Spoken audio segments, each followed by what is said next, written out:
Hello, my wonderful friends, and welcome back to the channel. It's so good to be with you today. Have you ever found yourself in the middle of a storm, a real trial, and wondered, where is God in this? How can anything good possibly come from this mess? If you've ever felt that way, I want you to know you're not alone.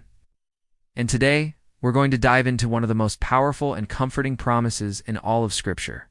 It's a verse that has been an anchor for countless souls through the centuries, a beacon of hope in the darkest nights. I'm talking about Romans 8:28. It reads, "And we know that in all things God works for the good of those who love him, who have been called according to his purpose." Let's just let that sink in for a moment. In all things, not just the good things, not just the easy days or the moments of victory, but in all things. The struggles, the heartaches, the disappointments, the moments where you feel like you've hit rock bottom. This verse is a profound declaration of God's sovereignty and his unwavering love for his children. So, let's break this down a bit. What does it really mean that God works for the good? This is a crucial point. It doesn't mean that every situation we face is inherently good. Far from it. We live in a broken world, and we experience pain, loss, and injustice. A difficult diagnosis is not good. Losing a loved one is not good. Betrayal is not good. The verse isn't asking us to pretend that our pain isn't real or that our suffering is somehow a blessing in disguise. Instead, it's a promise about the outcome. It's a promise that God, in his infinite wisdom and power, can take the very worst circumstances of our lives, the broken pieces, the ashes, the despair, and weave them into something beautiful, something for our ultimate good. Think of a master weaver creating a magnificent tapestry. If you look at the back of the tapestry, all you see is a chaotic jumble of threads. Knots, loose ends, colors that seem to clash. It looks like a complete mess.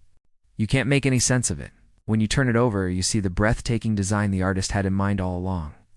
Every thread, even the dark and tangled ones, had a purpose in creating the final masterpiece. Our lives can sometimes feel like the back of that tapestry. We only see the chaos and the confusion. But God sees the finished picture. He is the master weaver, and he is working all things together to create something that will ultimately bring him glory and be for our eternal good. So, who is this incredible promise for? The verse is very specific. For those who love him, who have been called according to his purpose.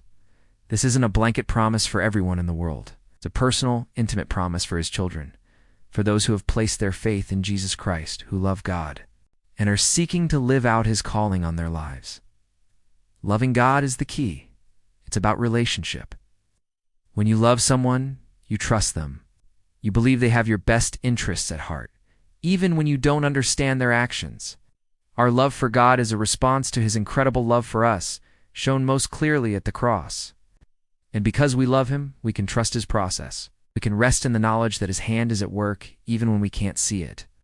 And what about this phrase, called according to his purpose? This reminds us that our lives are not random. You're not an accident. God has a specific, unique purpose for you. He has called you out of darkness into his marvelous light for a reason. This purpose is far bigger than our temporary comfort or earthly happiness. His ultimate purpose is to conform us to the image of his Son, Jesus. And that, my friends, is often where the working for good comes in.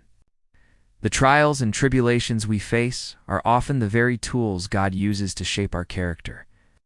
Patience isn't developed on an easy day. It's forged in the fire of waiting. Endurance isn't built when everything is going your way. It's built when you have to keep putting one foot in front of the other, even when you're exhausted. Compassion grows when we ourselves have experienced suffering. God uses these difficult things to chisel away our pride, to deepen our dependence on him, and to make us more like Jesus.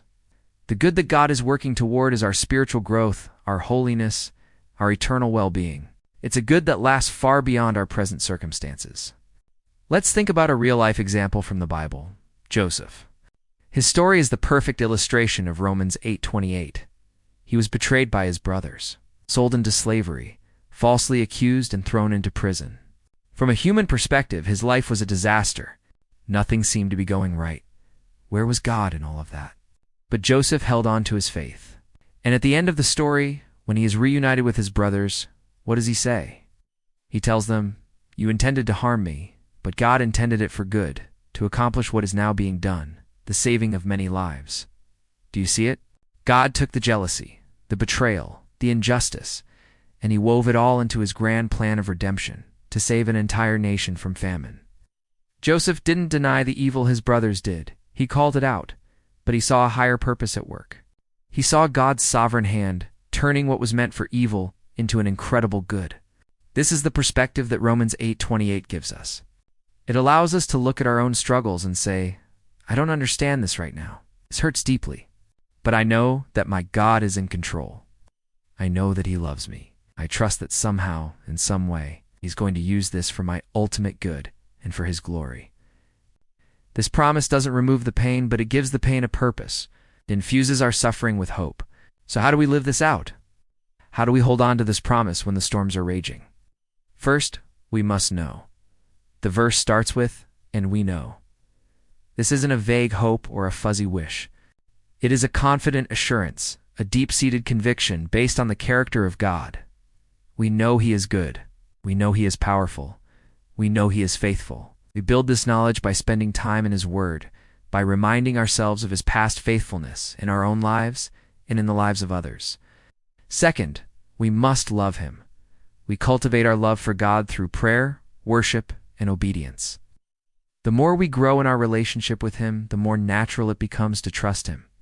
And finally, we must surrender to his purpose.